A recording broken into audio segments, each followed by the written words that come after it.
You are not thinking. You are merely a prisoner of logic. True wisdom happens the moment you stop thinking. Jiddu Krishnamurti, let's begin with 5 seconds.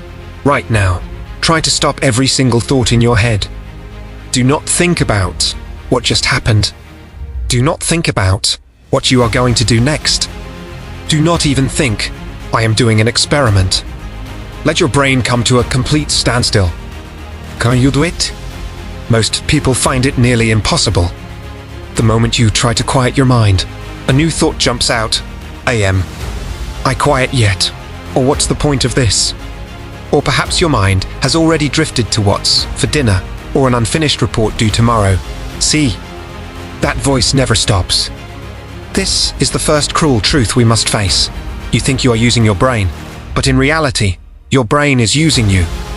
That chattering voice in your head, that program that constantly judges, nitpicks, and manufactures anxiety has usurped the master's place and become the tyrant of your life. We usually call this state thinking, but in psychology, it is more like a rumination. Imagine you had a slightly awkward conversation. 3 hours later, you are lying in bed trying to sleep, but your brain starts its rerun. It replays the dialogue, pauses at the frame where you misspoke, and begins to attack. Why did you say that? You're an idiot. They must think you're pathetic. You try to roll over and forget it, but the brain is relentless. It links this to a mistake you made years ago. You've always had low EQ. This is why you never get promoted. Your future is over. Your heart accelerates. Your chest feels tight. Sleep is gone. In this process, did you just think these painful thoughts?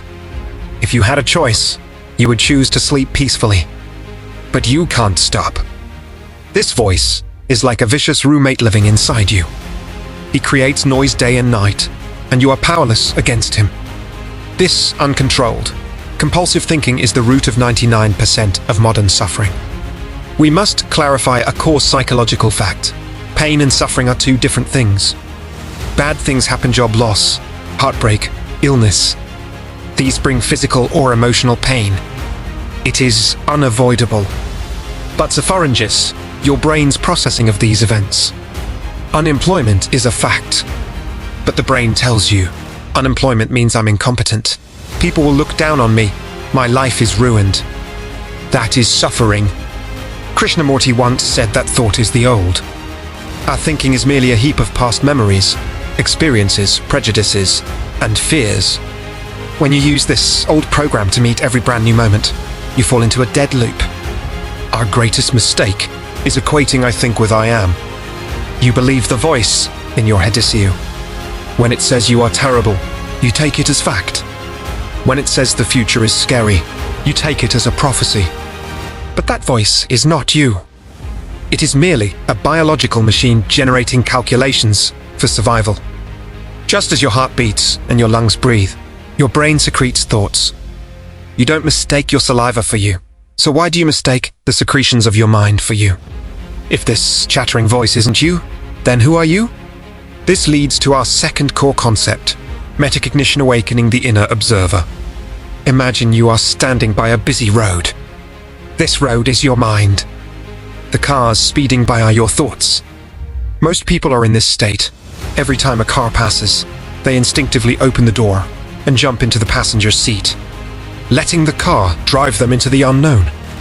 A red car labeled anxiety drives by. You don't realize it's just a car. You jump in. It takes you to a scene where you can't pay your mortgage next month.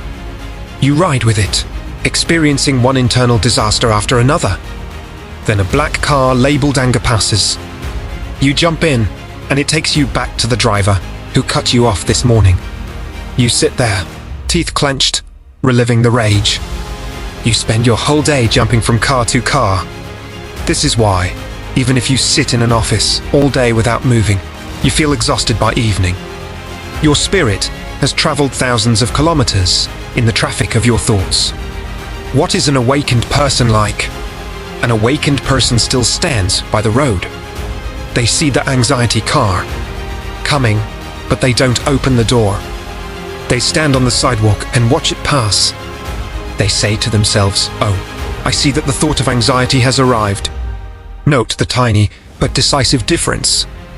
When you say, "I am anxious," you are fused with the anxiety. You have jumped in the car. But when you say, "I see I have a thought of anxiety," you have detached yourself. You have become the observer.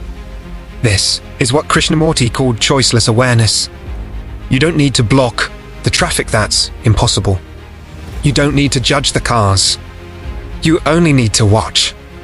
The moment you start observing the thought, a miracle happens. The thought loses its power over you. Logically, the observer cannot be the object being observed. When your eyes look at a cup, you are not the cup. When you can see the emotion, you are no longer the emotion. In that instant, you transform from a prisoner of logic into a master of consciousness. The next time you are about to explode in anger at a partner, try to hit the pause button a second before the outburst. Activate the internal camera. Watch yourself. Watch your heart rate increase, your hands tremble, the hurtful words surfacing in your mind.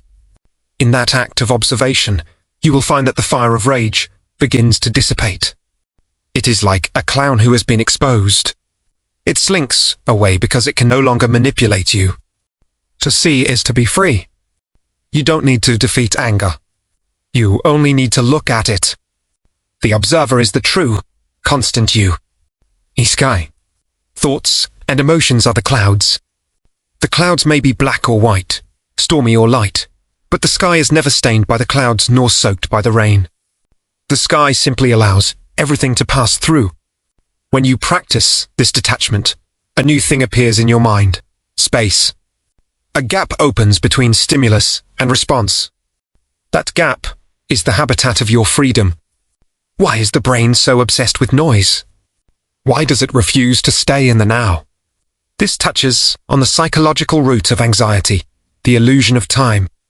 We must distinguish between physical time and psychological time. Physical time is the clock used to schedule meetings and catch trains. It is functional and necessary. But psychological time is the lingering past and future in your head. From an evolutionary perspective, our brains weren't designed for happiness. They were designed for survival. To survive, the machine must do two things: 1. Scan the past to learn lessons and avoid repeating mistakes, 2. Scan the future to predict and prepare for danger.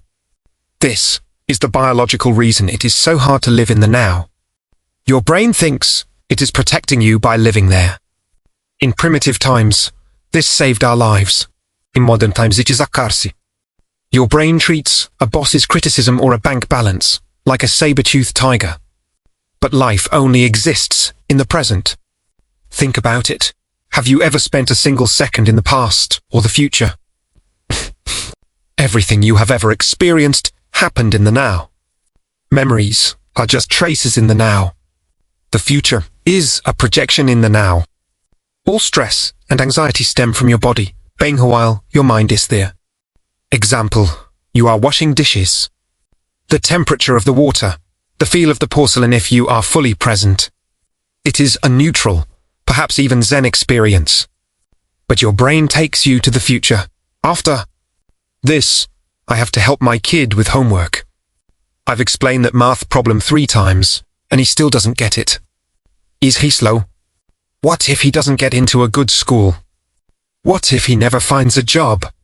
Your hands are washing a dish, but your head is watching a tragic movie of your child's failed life. You feel frustrated and want to smash the plate. It isn't the dishes causing pain. It's the psychological time you've layered on top of it. We think overthinking gives us control.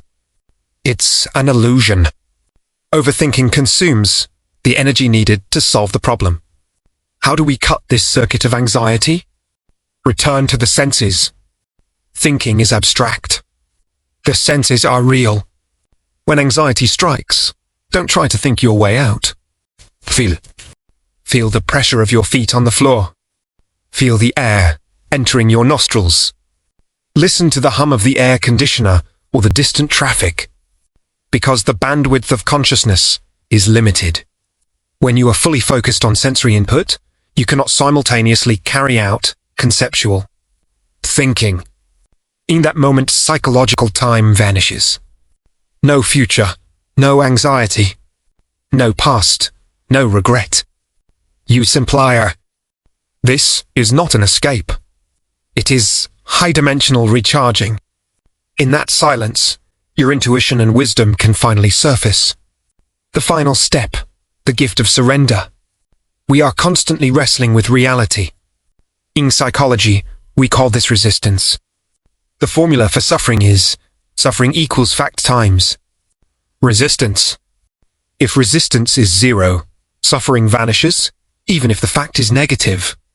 Most of our breakdowns are not caused by what happened, but by our refusal to accept that it has happened. Example, you planned a picnic for a week. Saturday morning, it pours rain. The rain is just a physical phenomenon, is neutral. But your brain screams, this isn't fair. Why today? The weather report was wrong. You pace around, fuming at the clouds. Did the rain ruin your weekend? The rain is just falling. Your pain comes from the voice saying, it shouldn't be raining. You are fighting an unchangeable physical reality. This is internal friction. Nay, woe. The only solution is surrender. In spiritual psychology, surrender isn't giving up or being a doormat. It is a psychological non-resistance. It means unconditionally acknowledging the fact of the present moment. Surrender means you open the curtain, see the rain, and there is no internal snap. You say, it's raining. That is what is. Because you didn't waste energy on anger, your mind stays clear. You naturally move into problem solving. Since it's raining, should we cook hot pot at home or go to a museum? Surrender is the starting point of all effective action. Only when you stop wrestling with the mud can you use your hands to pull yourself out. Conclusion: living as the observer. Logic is a tool for linear tasks, but it is limited by what you already know. True wisdom flow comes from your subconscious, which processes millions of times more information than your conscious mind. The greatest scientists and artists describe their peak moments as selfless. The pianist isn't thinking about the next note. The fingers are dancing themselves. To enter this state, you must quiet the security guard, the logical mind that tries to control everything. Practice leaving blank space. Don't fill every minute with information. When you have a problem you can't solve, give it to your subconscious. Say, I don't know the answer yet, but I trust it will appear. Then go for a walk or a nap. Like muddy water, the more you stir it, the cloudier it gets. Let it sit, and the clarity returns. We live too hard. We equate ourselves with the character struggling on the stage. When the character fails, we feel destroyed. Take a step back. Imagine you are in a cinema. Your life, your job, your family, your anxiety is playing on the screen. There might be a fire on the screen, but you, the audience member, are not burned. There might be a flood, but you are not drowned. Being an observer doesn't make you cold. It makes you clear. You can play your role with more love and passion because you know, deep down, that you are safe. The storms of life will still come. Your boss may still get angry. You may still get sick. These external plots may not change immediately. But because you have learned to step back, the waves can no longer overturn you. You are no longer the tiny boat. You have become the ocean. Waves ripple on the surface, but the depths are unmoved. This is the freedom we seek. It doesn't require moving to the mountains or having millions of dollars. It only requires you. In any moment, on a crowded subway or in a noisy meeting, to ask yourself, who is it that is observing all of this? In that moment of asking, the noise stops. The anxiety breaks. You will find that the quiet, wise, powerful version of yourself has been there all along, waiting for you to stop running and look back.